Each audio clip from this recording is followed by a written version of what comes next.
Persons under 18 will not be admitted.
Appreciate your choosing our theater. And to make this experience more enjoyable for everyone, we hope you'll refrain from talking during the show. Enjoy the movie. Thank you.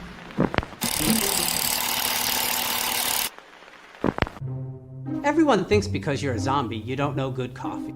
Well, they're wrong. We have very active lifestyles. It's not all wandering the countryside aimlessly or scaring passing motorists. And we all love a good cup of joe.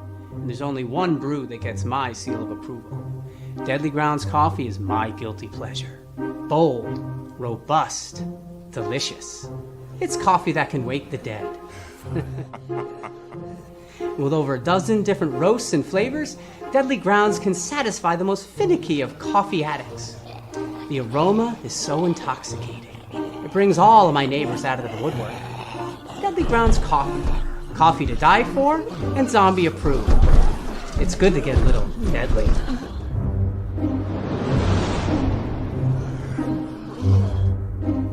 Use the front door! Oh, they're so disgusting. Hey, happy Wednesday, everybody. You're watching Still Toking with. My name's Leo. I'm the monkey behind the keyboard here. Kick-ass show for you, as always. And as always, unfortunately, Benjamin joining us. Unfortunately. Wow. I used to like you. I'm just saying. But no, I'm super psyched about tonight's show. I mean, our guest is he's a legend in the industry in my eyes, and he's been acting longer than I've been alive. I mean, hell. So yeah, let's get going with this thing. Come on. Jeffrey. Happy Wednesday.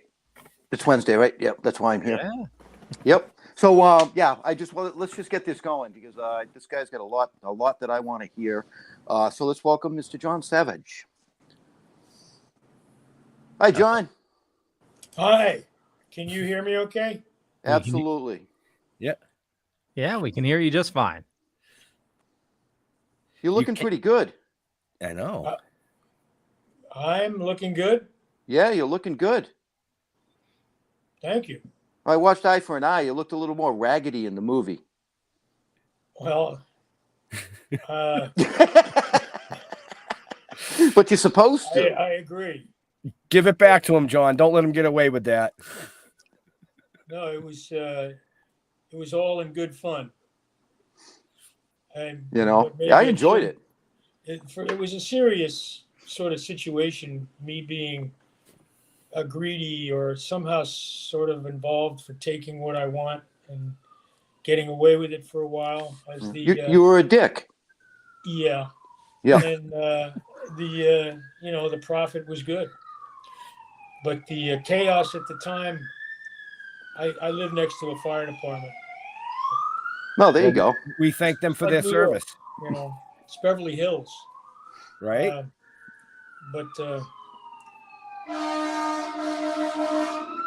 are you? No, they do that. The paramedics. But no, there's a lot of action in Beverly Hills. Things are a little different than they used to be. Wow. But there's a lot of action everywhere. Right. So the idea of me being a little rough in that movie, I was playing a man who had gained a lot of power, and at that time, post-Civil War, it was possible to grab land and get bigger and get stronger and control things and own the main situation with law and who is involved with the sheriff and all that kind of stuff. So it picks up on that basis with a woman struggling with a single kid who I've allowed to live on my property. And of course, I'm kind of thinking about the future somehow, maybe with this beautiful woman. And yet she has more character than me. And the essence of the film does start with a violent scene. And I think I might have gotten rid of the sheriff who preceded this one. And this one, I feel, needs to be influenced by intimidating his wife, as I put it to my guys, who are, they take words like intimidating very seriously. And they kill her. Now that's the most violent time you'll see some indication of violence in the film, I think, as opposed to just the emotional stress that is created among people struggling to get revenge and yet satisfy something that is important to the integrity of people being oppressed. Right. And I like the way it's handled. It's America. It is the West. It is old times, growing fast. This is post-Civil War. Things are starting to move all over the country and people grabbing land and moving west and taking what they want. The poor Spanish and communities in the West and the area of California, they were very nice to most people until thugs kind of showed them what side those people coming in were really on. And it was just take, grab, and violently, overthrow any organized effort on their part. So America's been through a lot, and we're going through a lot now, and I think we have a lot to offer, because of what we're dealing with in our own country. I mean, the world is really. I travel a lot. People that came over the border here for years suffered because of just the stress and the heat and the violence of travel. And now, the valley in San Fernando Valley gets up to 130 degrees. Wow. Add another 20 degrees. Yeah. Can you figure that? Can you even comprehend that? No. And yet people are struggling with their best effort at night to, there's hope here. And it's not it's a very difficult position we're in. Europe went through that. Now we have people in other parts of the world that are being forced out by the millions in countries that are affected by the attacks of Russia. And we're in there too, trying to defend, but it gets mixed up. A lot of people, 5 million, 5.5 million, they say, what's it called? The one Middle Eastern countries. And now, so this is a film about America. Right. And I love it. Right. love it. I love the area I filmed. I really enjoyed the it's a payback movie. You know what I mean? It's based on emotion too. It starts with emotion. Yeah.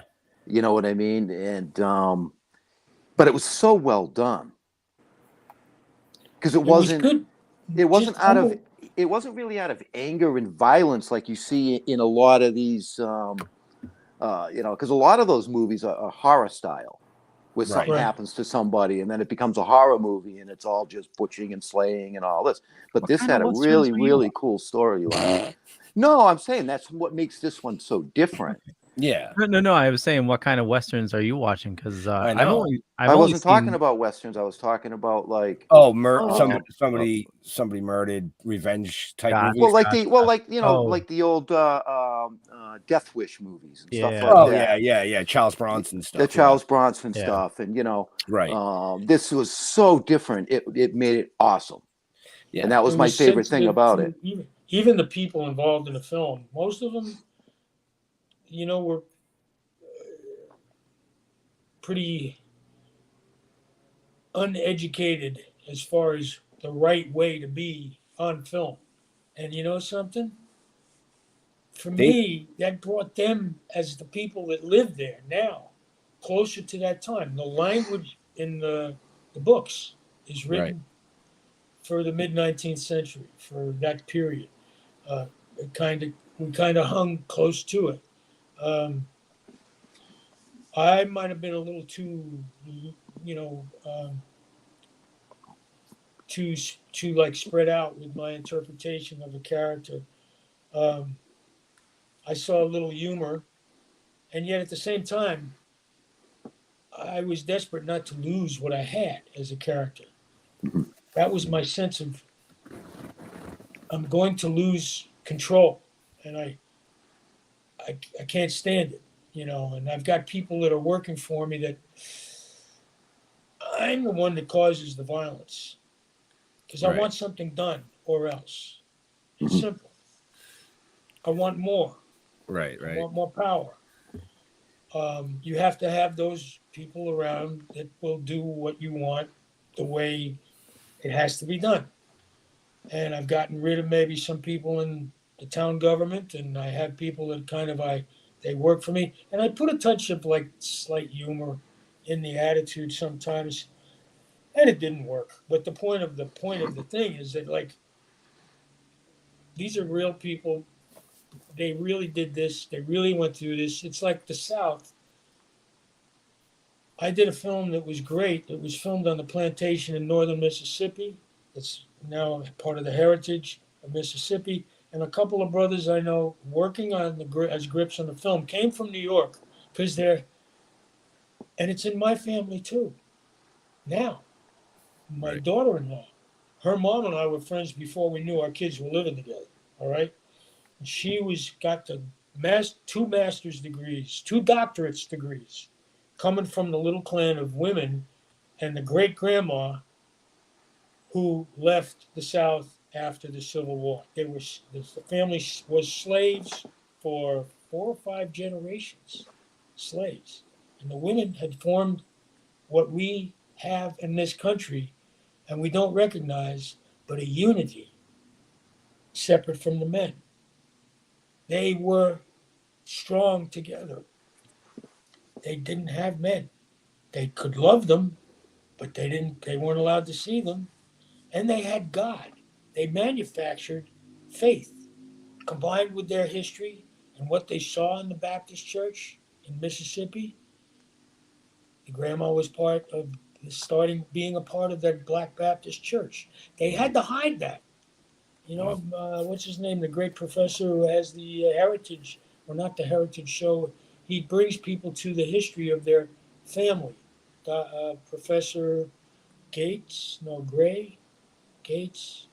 He's an African American who you go there and you see the history.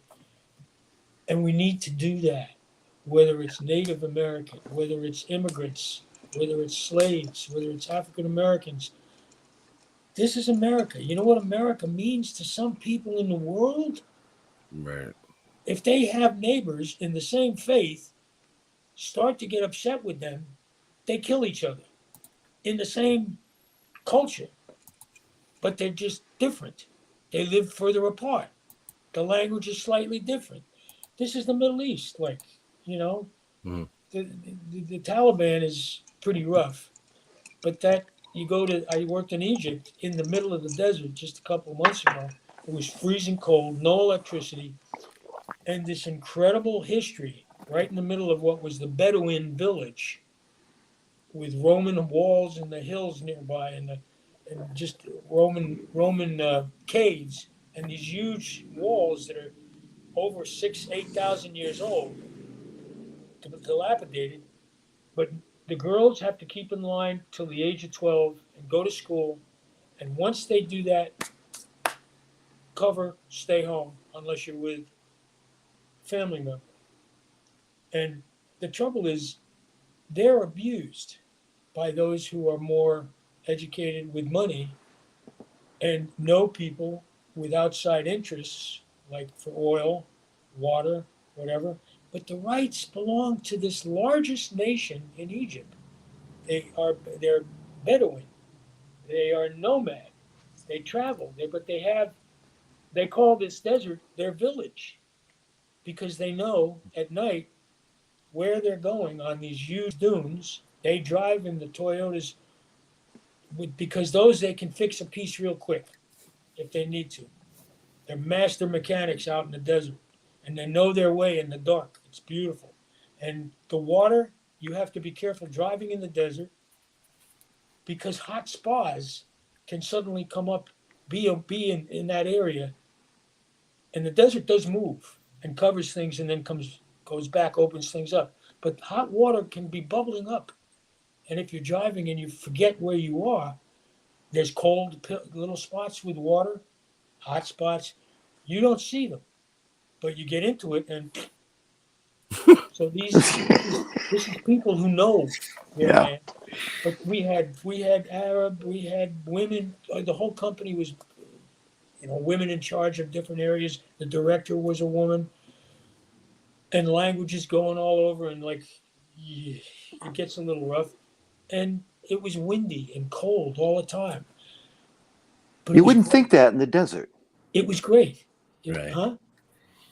You wouldn't think it was cold in the desert. In the winter, it's freezing. Go out to our desert right here in LA, in California. I mean, it's freezing.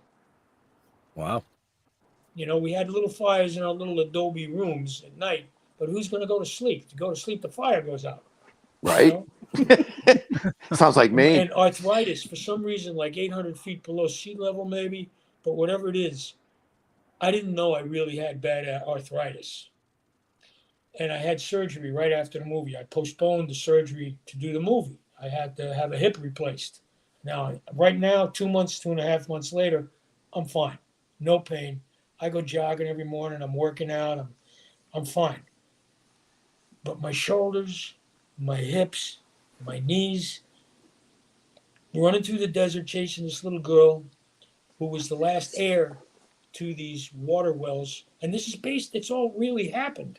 We're filming where it was abused, where this happened to a young girl. Her father took off under threats. The mother was killed, and she has a pet goat, running from possible threats from boys because they want to rape her to prepare her to have to marry the one man who was partially involved with me, the American wanting to own the rights to the water that she has the rights to only. The family inherited it from 8 generations ago. Wow. There's a world within these places we disacknowledge. The Native Americans in Montana the tribes, 7 or 8 tribes, came together in this beautiful mountain-surrounded area, and they followed through a kind of a valley, hundreds of thousands of people from different nations, to gather together in one area for just a getting together. It was It's like a giant cookout. peaceful, huh? It's like a giant cookout. Yeah. You get everybody together. And you know, now you have the Lakota and the South Dakota starving, committing suicide. You got nations really struggling. We have something to learn now. You don't have to grab and smash Hmm. in any area. We are all from the same whatever. We're living. Right. Things that are living need to be cared for. And we have precious things like in our world that we're losing very fast. We can help that. You guys all know that. You're pretty chill, right? Pretty Yeah. chill. Yeah. Yeah. Well, you know, listening to this, and you know, it's no wonder that you have some of your movies in the National Registry. You have movies for historical accuracy. I'm moved by historical No. You have movies movies. that are registered with the Historical Film Registry, Oh, right. No. right? There's 3 or 4 of them. The Deer Hunter is one of them Right. for Deer historical Hunter. accuracy, and I think that's important. There's not enough of that. I would like to consider. We did this during COVID, this little film, and because of the spirit behind the couple of people involved, everybody went through with it. Mm-hmm. We did that with the film The Last Full Measure, and talk about the compassion for service 30 years later among young men who worked in government. A great actor played this part. He and his wife had to discuss this issue of him being forced to kick a guy out of the office who just keeps coming back, this senator. And he listened to this guy, and he had no idea what he was talking about. Vietnam. Right. Yeah, no, I know about it. No, he doesn't. Hmm. And the man just said, these men on this letter, could you just call one of them?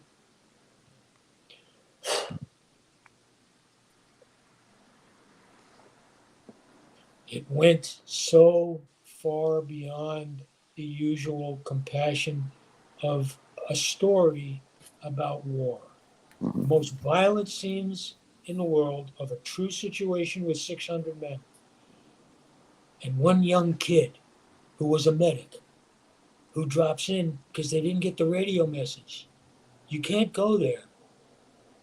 Too much incoming. They did. And he saved 60 men because the medic was dying. He put people in baskets and finally was killed.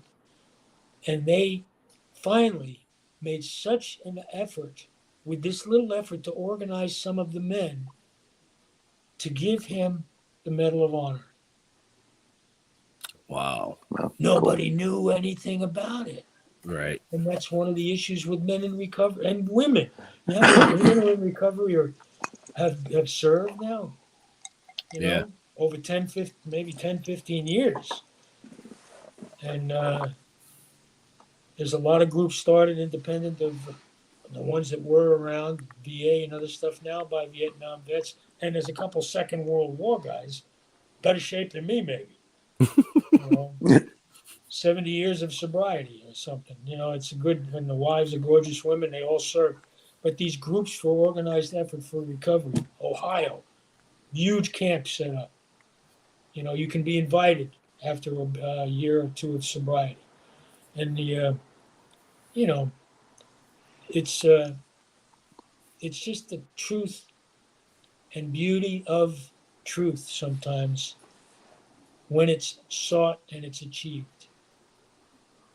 Wow. Human people, human experience. Right. It's big. It's important. It's trying. It's hard. The deeper you get, the more you get out of it. You know, the more you give, the more you get. And this is a sense of that film of just showing a hero and a woman. I felt, let's do a simple story and have this guy who's got so much that he loses it because it's more. So I just felt this is a movie maybe not for kids maybe, but you know, give it a shot. You like the scenery. So if you're out there and you're watching, make sure in the show notes up above or down below, Leo, Oh yeah. There's links to the movie. Do we have the trailer? We do have the trailer. So we are talking to the amazing John Savage. You know him from Thin Red Line or Deer Hunter, and he has a new movie out, Eye for an Eye. So Cattle King wants Reagan's small ranch and a Latina beauty, Lola. His men kill Reagan's pregnant wife, and it goes from there. I'm gonna play the trailer right now.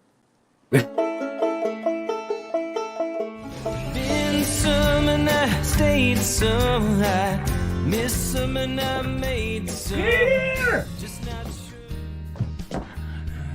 Never make it squall. But I'm pregnant. Buttons and bows, all the pretty work.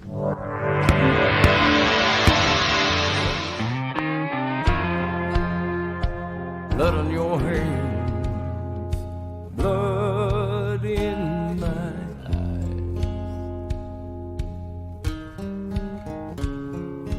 You took the woman, love of mine. God is my witness. I'll send those that hurt you straight to hell.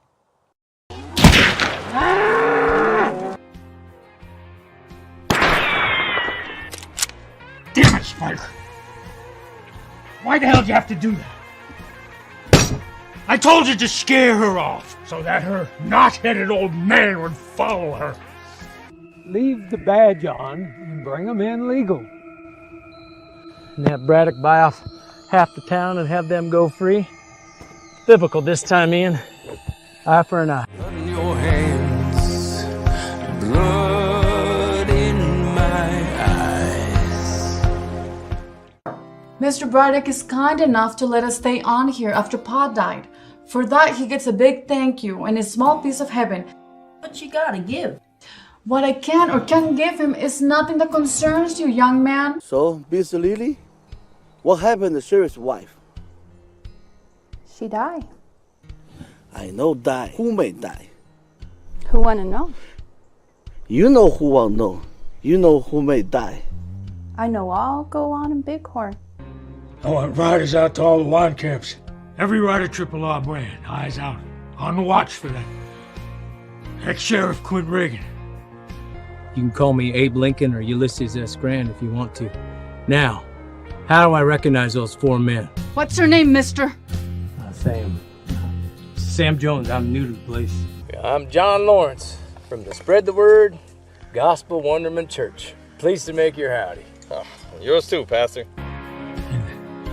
I don't want him to set eyes on this house. That go for me too? Yeah. Yeah, in hell. You, Hong, wranglers, blacksmith, hostlers, in hell. Your wives, whores, laundry women, if any. Just so he doesn't get this far. Hold up, young man. Where's your paw? My pa ain't your business. You got any Triple R hands about? He's over yonder. Nice move, ma'am. But if you pull off on that thing, you'll cut us both in half. It was Killer Crazy Skunk, not me. All right, you're not familiar with the word accessory. What the? My wife says howdy.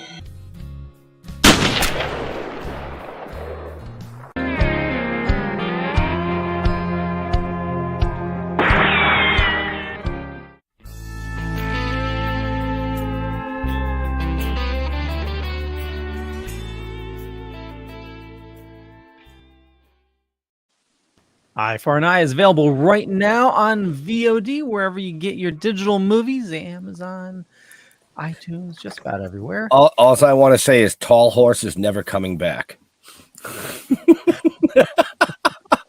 Right? And in case our viewers, if you're listening to this later on podcast, or if you're listening to us on the radio, you didn't get to see that, but the co-star, Blanca Blanco, we actually interviewed her about 3 months ago. So 3 months ago, was it? Yeah, I thought it was more like 6. No, it was this year. Oh, see, I'm getting older. Time's moving faster. Time's moving faster. But she plays Lola McLaughlin, which is John's heartthrob in the movie. Right. So definitely check that out. She's a great actress and so professionally, really in touch. You know, she really and it's great to work with beautiful women in the movies when you feel they are really right here, right now with this work, and you can enjoy yourself. You know, it's not. I don't mean just goofing on people. It's a joy of like finding a little more energy for your character. Right. People are giving you something. Right. You feed off of that.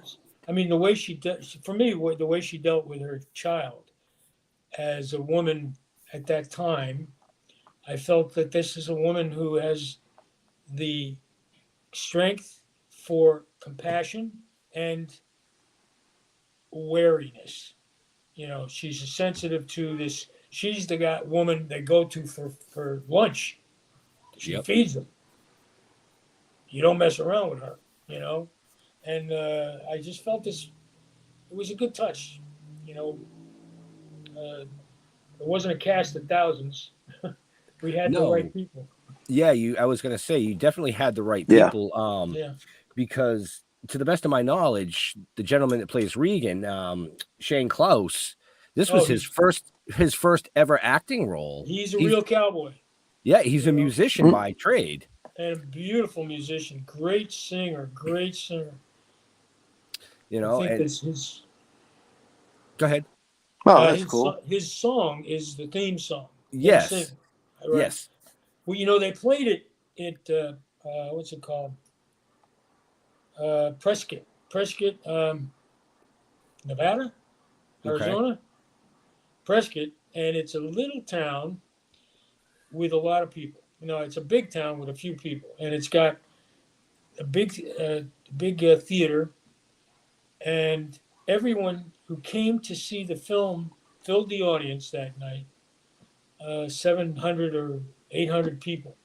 Wow. With each single person was dressed with their own costume wardrobe for that period. Everybody.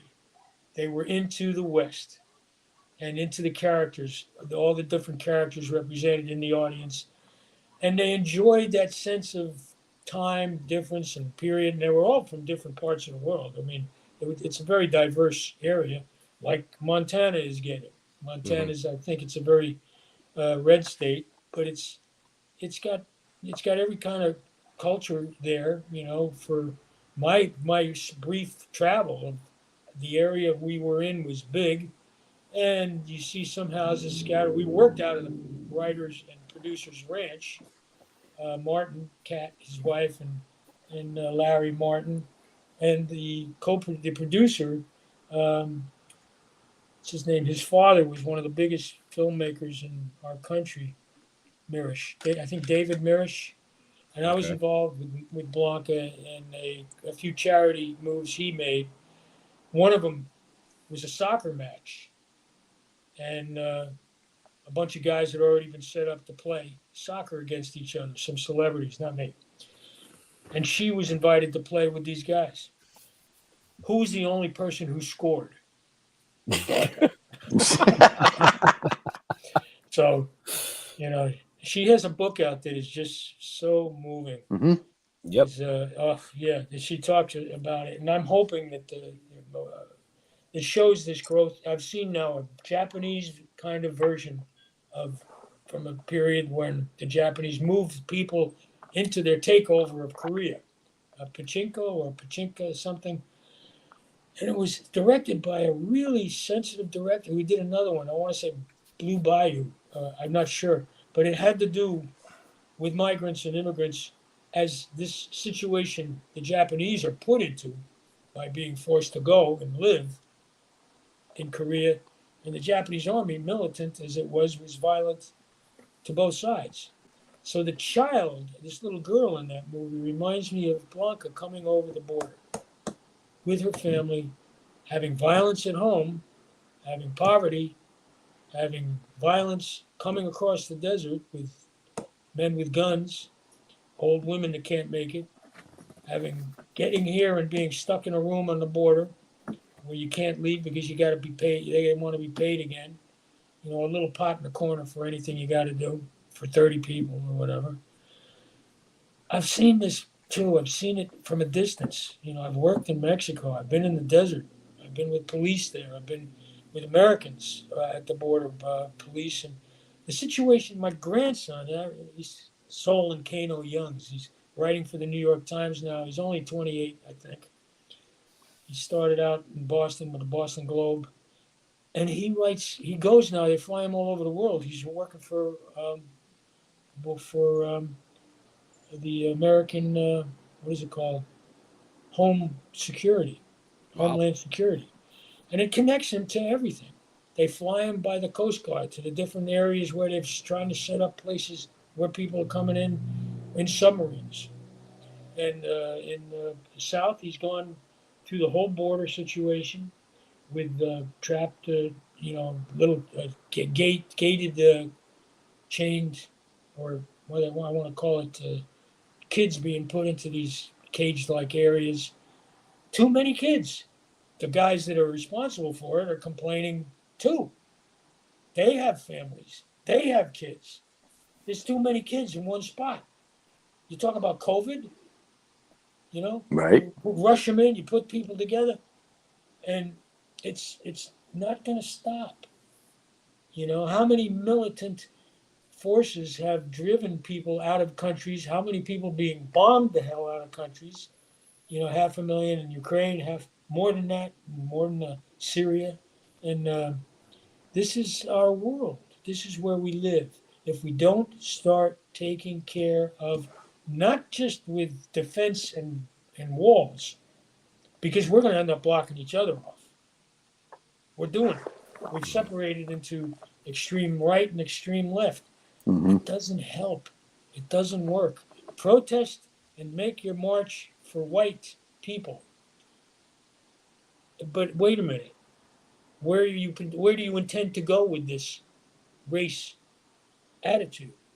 A supremacy? To who? You mean all whites are like you?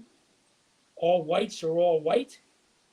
Go back about 10 years. I got news for you. Chances are you'll find out this uncle came from that race, from a family that was mixed, and that aunt came from that race, from a family that was mixed. Give me a break. You know, this is America. This is the future of our world. If we can do it, I believe, and not destroy it, we have more power to help than we do to just hinder it. And you guys doing the media, you do. Thank you. You know, this is part of what we need. Right. We need this communicating. Yeah. And I did a couple of. My grandson goes on a podcast for the New York Times, and I was riding in an Uber with a woman from Uganda, and we were talking about family, her kids, my grandkids, my this and that, and we're talking, and all of a sudden she's got a cell phone of her own, and it's turned down, the volume's off, but there's a group talking, and my grandson is one of those 2 or 3 men and women talking. And I said, turn that up. That's my grandson. And she was so excited. He's African American. He goes back to Southern Africa with his grandma to in South Africa, I think Tswana Nation. I met his father, his grandpa, while I was working for years in South Africa with just the program of documentary filmmaking. Wow. He was the dean of a university and the head of a nation. His grandfather, who he never met. The family he'd never met, that his grandma knew, brought their kids to Boston University down the street from where he lived, that he met his aunt, who is really part of his family. And the kids are going to school from Tswana Nation in South Africa. This is America. This is good. This is good. You know, we had people marrying the slaves, or at least having kids with them and being really close to them. Come on, guys. You know, chill. The rest of the world needs to have a couple tokes, okay? I can't smoke or drink. But right. I did it. You know, I did it. I agree with that. Now I'm coming Gummies up for everybody. Huh? Gummies for everyone. Yeah, but whatever it takes to just chill, you know. Right. And like, we love each other. Let's do it. We don't want any more of this insanity. Look what's happening. I feel that it's a part of some kind of leadership that might have influenced us, you know, and it's still here. Yeah. Well said. Yep. I'm sorry about that. Yeah. No, that's okay. That's This has been so far. It's been a great show. We haven't had to ask a question. I've just enjoyed listening to everything that you've said. Well, you did bring up being in Africa. You spent a few years out there, right? Yeah. Yeah. I was back and forth. I worked in a lot of countries because of the great films I was a part of, you know. Yeah. People saw them in Moscow. They saw some of my work in Kazakhstan. Or the people I worked with, you know, Robert De Niro. Give me a break. Right. You say the word Robert De Niro in some countries, and woof, everybody turns around. It's like, ooh, Robert De Niro. He's great. He's Not so much when you say John Savage. No. Oh, I don't see now. I don't believe that for a second, because you've been in. You know when I get attention? You want to know when I get attention? Uh-oh. What happened? I gotta go. What to do? I gotta go. And I got every kid in the room. Love it. Absolutely love it. That's great. So we got a bunch of people watching, and a bunch of comments came in. One of them from our good friend RW. So you've worked with a lot of incredible actors yourself. RW is asking, with Jeff Bridges, I believe the movie was Bad Company. How was it working with Jeff? And Ben had a couple items as well. Yeah, the young man who died from alcohol, Jeff Bridges. God bless him. And his partner in the movie was such a great actor. He had such great hope. And you know, too much at once, I guess. Right. I don't remember his name, but I'm getting up. This movie was such a gift to all of us young guys. You know, being with these, Michael Chapman was the first film he shot, I think. And the great producer, director.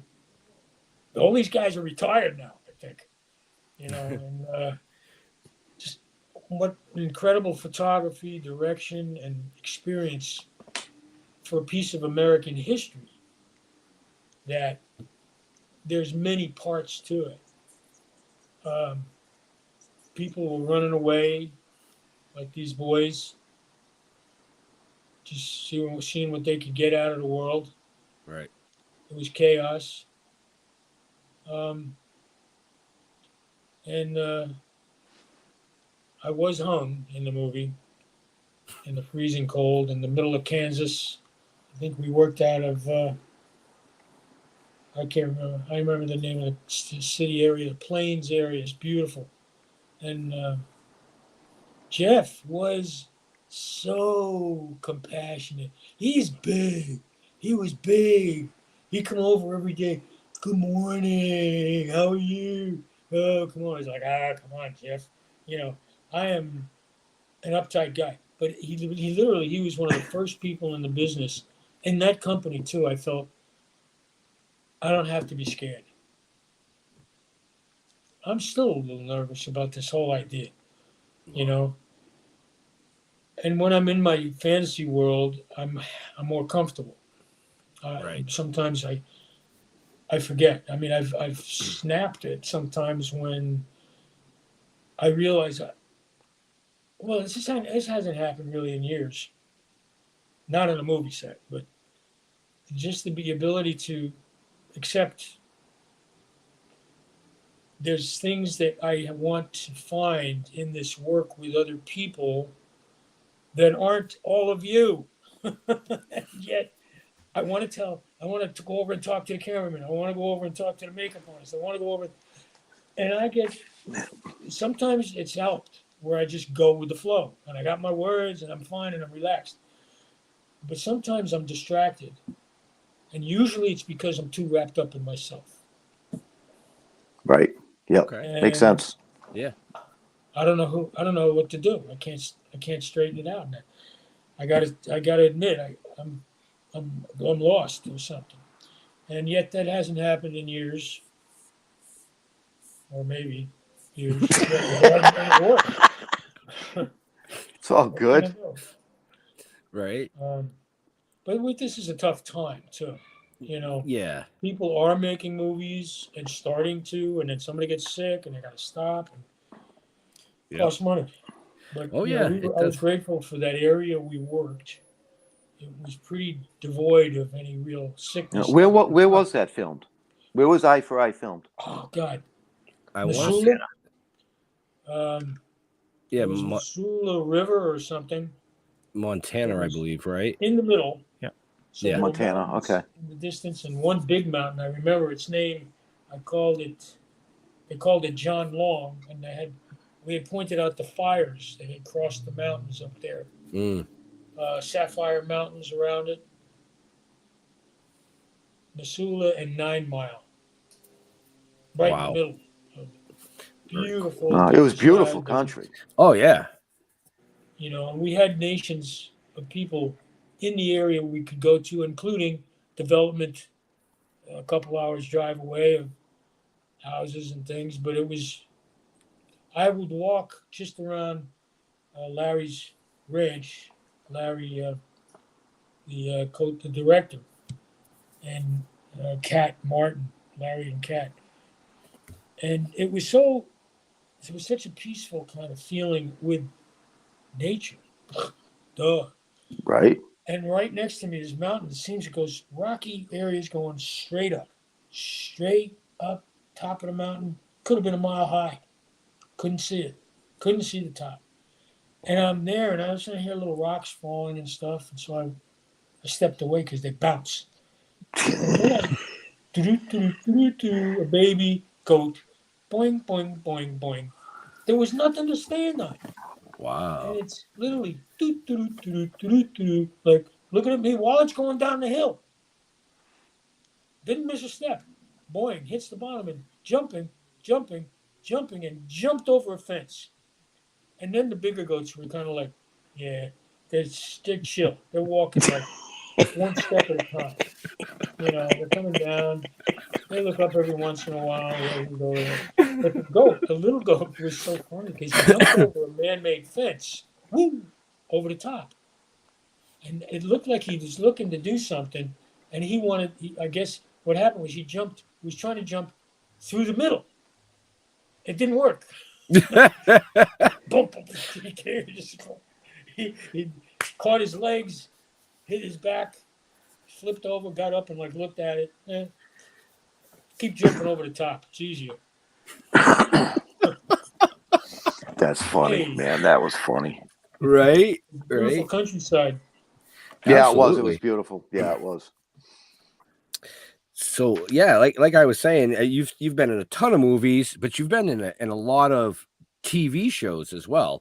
You do a lot of cameos. A lot of cameos from like Star Trek Voyager to Cleaners to Dark Angel, Law and Orders, Dick Wolf's stuff.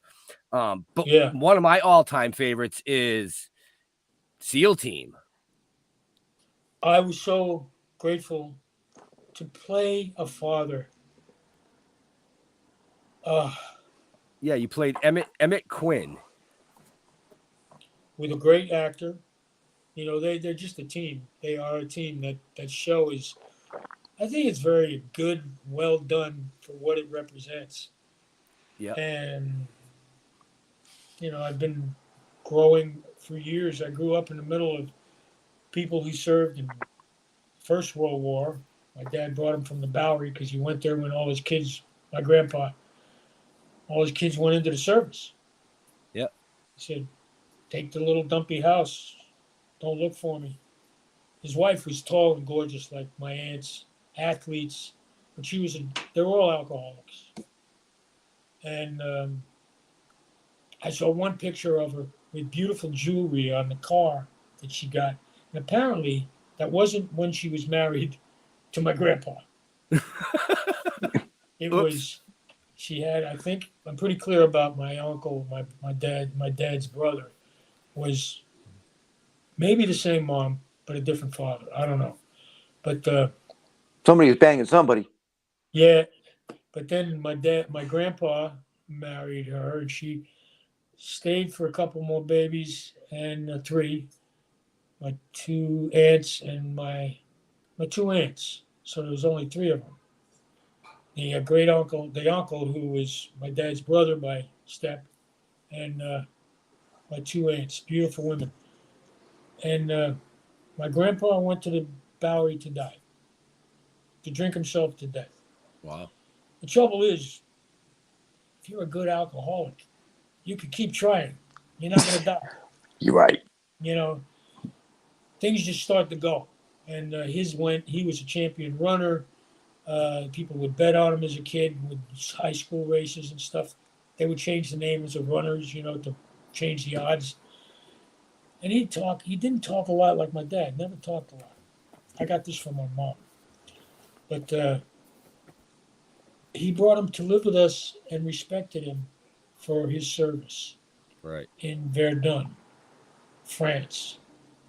It was a trench that was dug 20 miles long during the Prussian War. And the French had to line up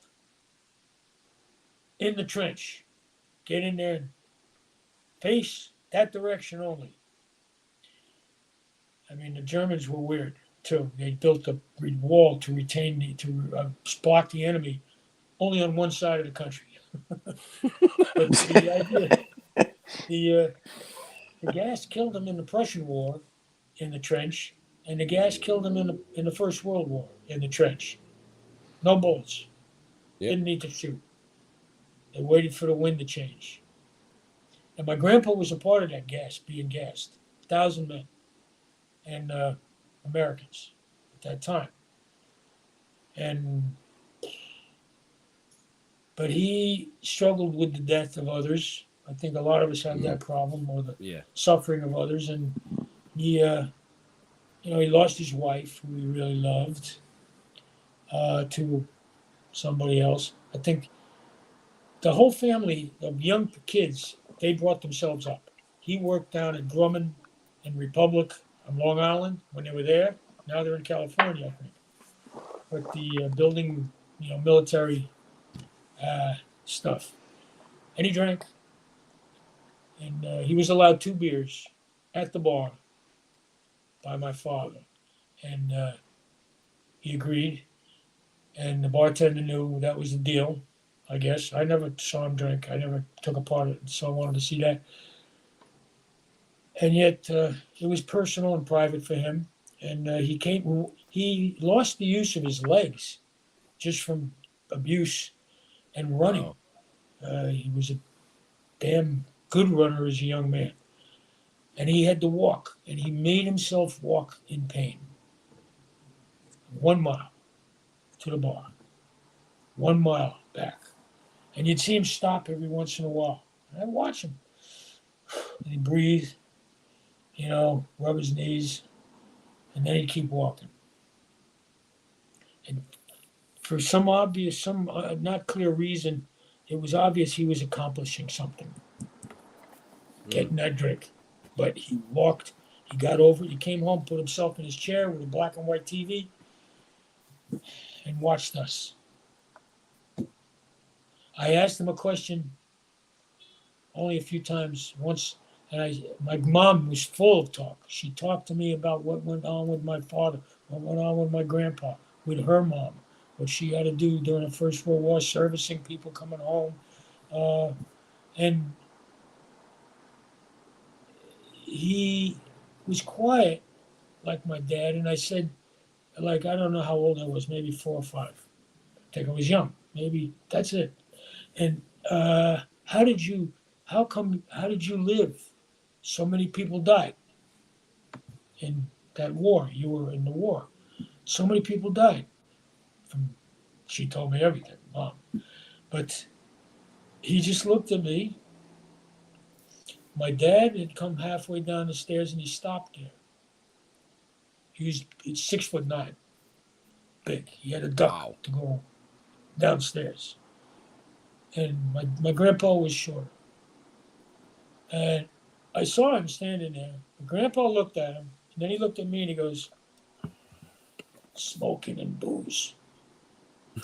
My dad didn't say a word. But Grandpa sat back. And I'm like a little shocked. My dad just looked at me. When I looked at him, he goes, "Go upstairs. Go upstairs." And he walked over to my grandpa, put his hand on his shoulder, and said, "Don't do that. Don't say that again." He said, "Don't say that again. Quietly. Don't do that." And he gave him a little pat on the shoulder. He deserved it. Yeah. He deserved it. And that was the compassion that was hard to see most of the time. It was closed. But it was there. Mm-hmm. And if he was upset with something, he got up slowly. I cleared his throat. Sounds like me. Didn't have to say anything. Right. And he did that among meetings that I was allowed maybe one meeting, a PTA or something. I wasn't allowed, not that I wasn't allowed, I was brought. And it was okay, and I was sitting there, and he stood up, and all of a sudden everybody starts whispering. My dad's name was Floyd, but he would say, "My name is Floyd." Put this hand out. It was a basketball hand. He played basketball. He said, "My name is Floyd, but please call me Jim." My grandpa's name was Floyd. He'd heard the name Floyd enough, but he said, "My name is Floyd." But every time he'd get up, he would get attention with his guys playing bowling or doing whatever. He's golf. He's a great golfer. And they would call him Floyd, and he's like, not saying anything. He stands up, and everybody's going, I can see them moving their mouths. Floyd, Floyd, Floyd. They're pointing and saying Floyd. And he'd stand up and he'd say something quiet, like paying attention to the fact we don't really have a good gym and exercise program. We need more volunteers so that they can play better. They can play more. I'll tell you, I volunteer now. I'll be an umpire. I'll be a coach. I've worked with athletes my whole life. Something like that came out. And he didn't say that many words. It was more like the face would go. He'd look at some people, his eyebrows would go. 3 words. We need a good team. Here, something. Okay. Wow. He wanted to be an actor. I knew he really wanted to be an actor. He finally, the women put things together to get him to go to school. All the men who came back, they were kids when they went in. No, they didn't go to school. In the Second World War. And, Yep. So they all got the women to change. Adelphi University was not co-ed. They all said, we're making a co-ed. We're bringing men that live nearby to Hofstra, to these other schools. They should be allowed to come. And that was the leadership that they learned from 2 world wars and their mothers. Mm-hmm. So I have a question. No. No? Sorry. Fuck you. Ooh, give it back. Give it back. Hey, Give it back. No, seriously. You've played a lot of diverse roles. Do you have a favorite role that you've played? Oh, God, yeah, the next one. The next one? Okay. The next one. The next one, whatever that is. I've done some roles that were difficult, but because they were good written roles, not necessarily a lot of thinking necessary or a lot of. It's like I've heard Chris Walken talk with Bobby De Niro. They don't talk. It's like there's a couple of faces. They make a couple of faces like looking around, look at each other. Come on, and Chris, Come on, Bobby. What are you? What? You know, this scene, Bobby. Come on. You know, we gotta. All right, fuck it. Let's just do it. You know. They're just. This is their acting prep. This is what they do. They're there. They're there now. You know. It's a bit of New York somehow. It's good work. You know. I don't know what brought that up. You That asked was something awesome. about who was my favorite actor Well, to yeah. work Do with? you have a favorite role that you've A played? favorite role? Well, the Deer Hunter, Hair. Hair was difficult. I had trouble with Hair. Ouch. Yeah. I Oh, felt sorry so about that. strongly about Didn't mean to the pull your sense. hair. You know, that movie was more of what the intention was, I think, than the play. Right. And I didn't want to do it because I was working in a play that I really loved. And then Milos came down, and I loved Milos's Czech films. I loved him as a director. To work with him in a movie, yeah. But he came up two stairs to say, Mr. Savage, John, how are you? It's a pleasure.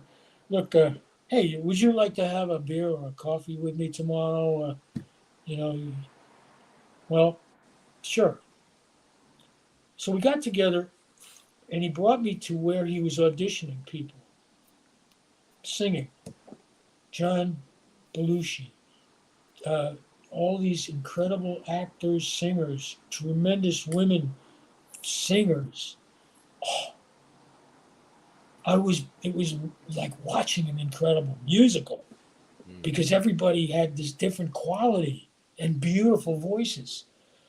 And he says, well, come on, let's go get something to eat afterwards. And the pianist goes and he's talking to one of the guys, or he's talking to some actor or some John Belushi or whatever. And I was like just waiting to do whatever. So he guides me out. We go across the street, I think, or down the street. I think we were in like Joe Allen's or Jimmy Ray's, one of the New York theater bars, restaurants. And he says, John, could you sing for me? What do you mean? I understand you like to sing. Could you sing something? Come on, just sing something. In the middle of nowhere. I said, I can't just do it in front of everybody here. It's all right. Well, He said, well, let's go across the street. Let's go where we got a space and some privacy. So I'm thinking, fuck this guy. You know, he's making me crazy. I sang an opera. Oh, del mio dolce ardor, to make fun of this crazy man and this music thing, and it's all bullshit. And I love music. I love it. But me, I've been in Fiddler on the Roof. I've been in, classic musicals. But then he says, that's pretty good. What do you think of the role of Claude in the show? He says, well, I said, he said, do you want to play Claude? I said, I don't want to be a hippie. Simple. I didn't say what I thought could be what was going on with me with what I saw, because I saw the musical 5 or 6 times. I saw it downtown at Joe Pat's when they were putting it together. I saw it on Broadway several times with friends. I walked out of everything. At later show, I ended up seeing most of the show. But the irritation was my emotional involvement with what we were going through in our country, in our world. There was an essence of value that was missed to what we wanted to present, that we learned from our grandparents from the First World War. We learned from them and our parents during the Second World War, what they went through both times and what we had gained since then. And I saw how it started with just guys getting a job after college. They no men. They came together to support each other for a couple of years. There was no work. They had GI Bill. You buy a house for $4,000. You buy a car for $400. New. I was seeing this effort. My dad would put his hand up. Come to our house in the week. Come to our house on Saturday. These were veterans. He drove me to Brooklyn once to go to a guy's place for pizza. He's Italian. He fought for the Americans. His family had been in Italy when he was there, in Europe. But he was a vet. And he had 2 tables in a place smaller than a closet. I mean, just, 6 feet wide, 2 tables. The men said, they were grown up, the 2 men sat there, and I sat over here and ate a pizza while they sat together. What did they talk about? One guy was in Europe, one guy was in the Pacific. They didn't really talk. I've seen this in my house as a little kid. The Korean vets were coming back too, a lot of Marines. My dad was in the Corps. But they all look the same age. One guy, and they got their shoulders together. And one guy's having an emotional moment. My dad's like, just go watch that little 6-inch TV over there and stay over there with your mom. They didn't need to talk as so much as support each other. My dad had nightmares every night. This sense of hair showed for me a spiritual growth beyond the understanding of most people. It was that going on. It wasn't the pot. It wasn't the drugs. Right. It was, we need to open up. We need to stand up for the rights of other people. This is America. Look at the Constitution. Let's argue about that. Let's talk about it. Let's do something. And when he asked me, well, he says to me, Milos, what would you want to be if you don't want to be a hippie? What? Some kid from the Midwest. Some kid from a ranch.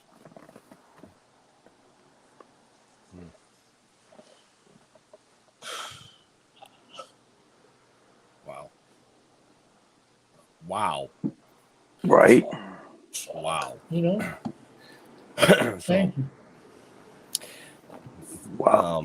Leo, you have another show tonight, right? I do. Okay. Oh, I thought you said that to me. Excuse me, yeah. No. Leo produces multiple shows on Wednesday. But we are coming up on that time. So any last questions, comments that people want to get in? I say do it now, but make sure you check the show notes up above, down below, on the side, wherever Leo decides to put them, to find out more about our amazing guest. Go see Eye for Eye. Yep. Go definitely check it out. Check out Eye for Eye. While you're out there, pick up Blanca's book, because we did interview her, and what a story, let me tell you. Can you imagine the little girl in that movie, in that book? The little girl, all that she's seeing, all that she went through, all that she gained and helped her brothers and sisters with. Yep. And she's still growing. She's still growing. She's amazing. She's an amazing, amazing person, amazing actress. She's an incredible athlete too. She started me running again. I said, oh, okay, I'll run around the quarter-mile track here with you. Was she chasing you? My sentence, and she's halfway around the track. It's like, I'm not going to keep up with those legs. She's a great, healthy athlete. So, all right, guys.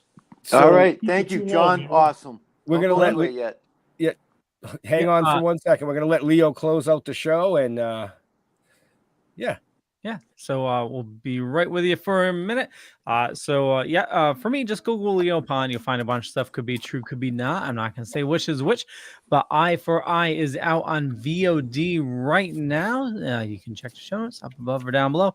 For me, just Google the Dorkening. I run a podcast network. We got about 40 shows on a network, and a lot of awesome people doing a lot of awesome stuff. Head on over to thedorkening.com. And with that, John, where do you like people interacting with you on social media? Do I like people interacting with me on this? On social media? What do you call this again? What is this? Do you like Facebook? Do you use Twitter?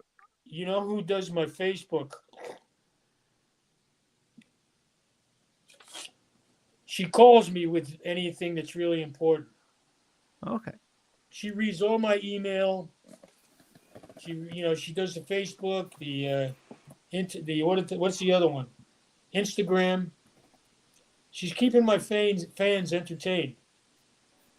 That's the way to go. You don't have to deal with social media, but still be on social media. She discourages me to read that stuff. Yeah, it can get really bad. So we'll definitely urge everybody to check the show notes for information about John. I've done a few of these interviews, and people can be very rude. They can, yeah. Yeah, they can. Yeah. We try to create a safe space. Just I hope I wasn't rude. You guys are really cool. I appreciate it. Thank you. You could have gone in a totally different direction. Right? Right. So, go to stilltoking.com. Great show. And I watched Eye for Eye on Tubi. Oh, did you? Yes, it was available on Tubi. Oh, see. Well, to you guys, because I'm just letting our viewers know out there. Listen, You know what I mean? watched it before it came out because I'm special like that, and I got the screener link. Yeah, okay, so, yes, you're special. But Jeffrey special was, needs, maybe. Jeffrey was trying to let our viewers know where they can see it. Is definitely Tubi, but I'm sure it's available Why are you talking and you got my picture up on the screen? Because you're next. Oh, okay. I'll just wait for it then. Go ahead. Well, okay, Jeffrey. Did you All right, finish? I was done. Hey, John, thank you. I'm blown away. That was just what an honor. So yeah, don't ever. Well, Google Leo or Google Ben. So yeah, Ben, close us out. So yes, we want to thank John for coming out and spending some time with us. Hopefully you learned some things that you didn't know about him, because that's what we are all about. But I certainly did. To all our veterans and first responders, we want to thank you for doing what you do every day so people like us can do what we do. We're out of here. Stay safe. We'll see you next week. Catch you later. Thank you, guys. Thank you, John. Now I Be need safe. to find the button. Here it is.